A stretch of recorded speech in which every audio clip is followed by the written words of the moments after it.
Snoring and weight gain related గురించి మాట్లాడుకుందాం. So మన అందరికీ ఈ మధ్య కాలంలో లైఫ్ స్టైల్ చేంజెస్ వల్ల మెయిన్ థింగ్ వచ్చేది snoring.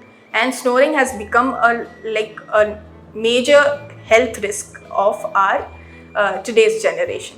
So one thing is, how does snoring really affect us? So generally మనము చూస్తూ ఉంటాము ఈ మధ్య కాలంలో ఒబేసిటీ అండ్ వెయిట్ గెయిన్ బాగా ఎక్కువ అయిపోయింది because of our lifestyle and eating more junk food, late night working hours and all.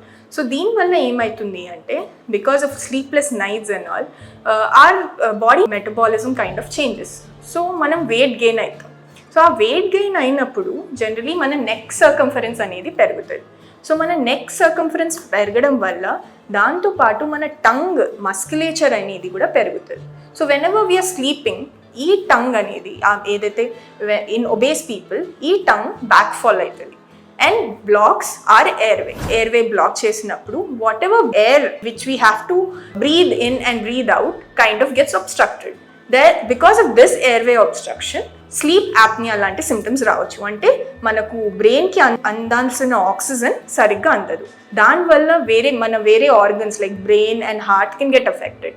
So that is a major health risk with snoring. So snoring ఎలా produce అవుతుంది అంటే ఇప్పుడు ఈ ఒబ్స్ట్రక్షన్ వల్ల మనకు అగేన్స్ట్ రెసిస్టెన్స్ ఎయిర్ రావడం వల్ల మన సాఫ్ట్ ప్యాలెట్ అంటే మన ప్యాలెట్ ఓరల్ క్యావిటీలో ప్యాలెట్ అనే భాగం ఉంటుంది అనమాట. అవి వైబ్రేట్ అయ్యి మన నోస్లో ఒకవేళ ఒబ్స్ట్రక్షన్ ఉంటే ఇవన్నీ రెసిస్టెన్స్లా యాక్ట్ చేసి మనకు ఎయిర్ బయటికి రావడం వల్ల ఆ థింగ్స్ అన్ని వైబ్రేట్ అయ్యి మనకు స్నోరింగ్ వస్తుంది.